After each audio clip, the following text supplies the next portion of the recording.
Hola a todos y bienvenidos a un nuevo video de esta serie de teorías del aprendizaje. En esta ocasión estaremos viendo lo que es el aprendizaje autodirigido. Básicamente estaremos viendo dos contenidos: cuáles son los fundamentos y qué es el aprendizaje autodirigido, y revisaremos cuáles son los factores que inciden en su correcta aplicación, tanto desde el punto de vista del estudiante, del individuo, como del clima educacional.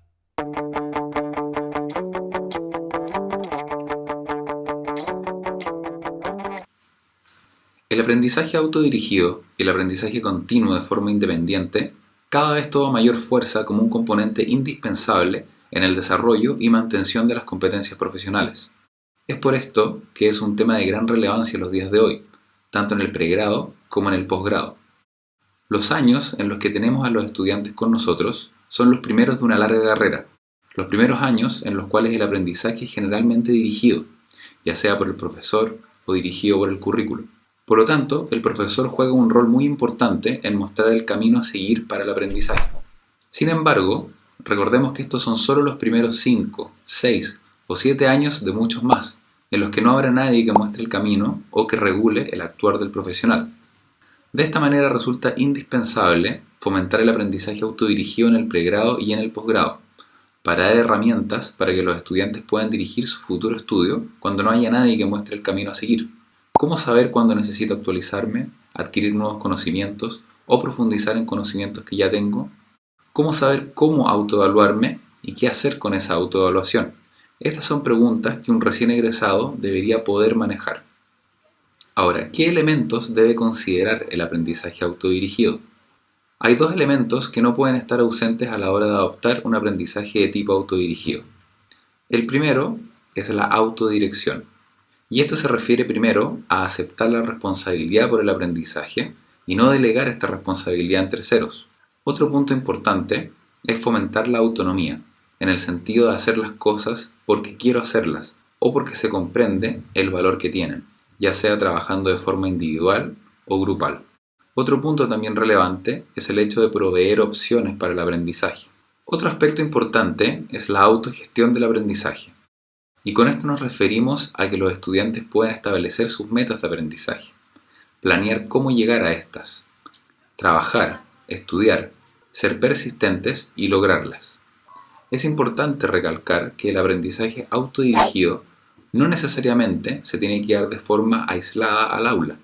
Esto puede darse tanto en actividades formales, como clases magistrales interactivas, seminarios, talleres, etc., o también de manera informal, separado del contexto tradicional. Para un efectivo aprendizaje autodirigido, hay una serie de factores que deben contribuir, tanto desde el individuo como desde el ambiente educacional. La presencia de estos factores puede facilitar el éxito del aprendizaje autodirigido. ¿Qué factores creen ustedes que son los principales? En su experiencia docente o como alumnos, ¿qué elementos han atentado contra una proactividad frente al aprendizaje autodirigido o qué elementos lo han facilitado? Primero, vamos a revisar los factores individuales que contribuyen a un efectivo aprendizaje autodirigido. El primer factor es el autoconcepto. ¿Cómo se ven los estudiantes a sí mismos como estudiantes? Este es un factor que influye en el aprendizaje autodirigido. Los estudiantes que se perciben como competentes, que poseen las habilidades para aprender en una variedad de situaciones, es mucho más probable que realicen esta autodirección e independencia en el aprendizaje con éxito. Por lo tanto, el componente de autoestima es muy relevante. El segundo punto, que afecta en cierta medida un efectivo aprendizaje autodirigido, es el dominio de los contenidos. A medida que los estudiantes van dominando los contenidos y habilidades, la capacidad para autodirigir el aprendizaje aumenta. Esto se suma también a la activación de los conocimientos previos. Por ambas razones es que es más probable que veamos que nuestros alumnos de cursos superiores posean mayor capacidad de aprendizaje autodirigido que los alumnos de cursos menores. Parte de fomentar el aprendizaje autodirigido es ayudar a los estudiantes a identificar sus conocimientos y experiencias relevantes. El tercer factor individual es la reflexión crítica sobre nuestros conocimientos y sobre las experiencias vividas. Es necesario practicar y facilitar la reflexión para que así los estudiantes puedan determinar sus necesidades de estudio y proceder con ellas, y para que también puedan establecer sus propias metas y planear cómo lograrlas. El último factor individual que hemos considerado para facilitar el aprendizaje autodirigido es la autoevaluación. Los estudiantes deben ser capaces de evaluar sus actuales habilidades con precisión. Este es un punto en el cual generalmente los estudiantes muestran deficiencias, mostrando evaluaciones muy diferentes con la de terceros sobre su propio desempeño. Por lo tanto, esto representa la falta de énfasis que se hace actualmente a la autoevaluación. Debemos pensar que la autoevaluación no es solo para hoy, sino que va a determinar cómo los estudiantes autorregularán su comportamiento y conocimientos en el futuro. Para que los estudiantes se autoevalúen correctamente, ellos primero necesitan saber cuál es el estándar, contra qué me autoevalúo y cuáles son los criterios que constituyen ese estándar al que es deseable llegar. Por esta razón es también muy importante explicitar los criterios de evaluación a los estudiantes.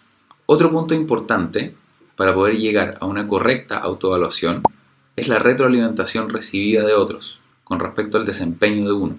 Todo esto va sumando para poder llegar a una autoevaluación de mayor precisión. Ahora vamos a revisar algunos de los factores del clima o ambiente educacional que van a influenciar la efectividad del aprendizaje autodirigido. El primero de ellos corresponde a generar un ambiente de aprendizaje seguro. El ambiente debe ser tal que los estudiantes sientan libertad para poder realizar preguntas y poder reconocer cuando no entienden algo. De esta forma, los estudiantes pueden practicar las habilidades para desarrollar un aprendizaje dirigido, como lo es el hacer preguntas, el buscar información relevante por sus propios medios y la valoración crítica de nueva información. Otro punto importante son las estrategias y formas de aprendizaje. Los estudiantes deben ser expuestos a diferentes formas sobre cómo aprender para después poder exportarlas a su aprendizaje autodirigido. No obstante, un aspecto fundamental es fomentar el aprendizaje profundo sobre el superficial o el estratégico. Con esto nos referimos a que haya un entendimiento de los conceptos y principios y poder elaborar relaciones estrechas entre ellos. Esto además va a permitir que el alumno sea capaz de identificar las brechas en su aprendizaje. ¿Qué me falta por aprender?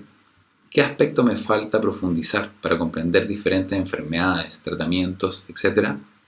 Muy de la mano con el punto 2 es la relevancia que tiene la evaluación para guiar el aprendizaje de los alumnos. Sin duda las metas y los objetivos del currículo van a darse de forma más efectiva cuando haya un correcto alineamiento entre los resultados de aprendizaje, las estrategias de aprendizaje y la evaluación.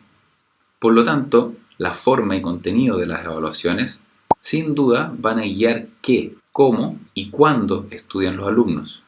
Esto no se trata de bombardear a los estudiantes con evaluaciones, sino que éstas sean válidas, justas, confiables y aceptadas por los alumnos.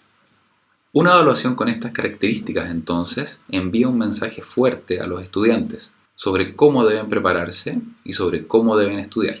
Finalmente, se encuentra el componente social del aprendizaje, que como ya vimos en la teoría cognitivo-social, es un aspecto que no podemos dejar de lado.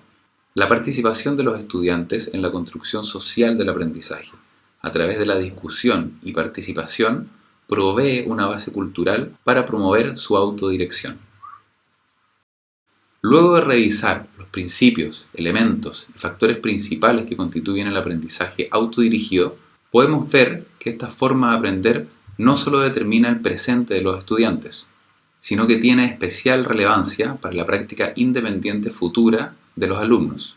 Y también podemos comprender que es ahora el momento de fomentarlo en nuestros estudiantes. No olvides suscribirte a nuestro canal y compartirlo para que no te pierdas la próxima entrega de esta serie, donde estaremos revisando lo que es el aprendizaje situado. ¡Nos vemos!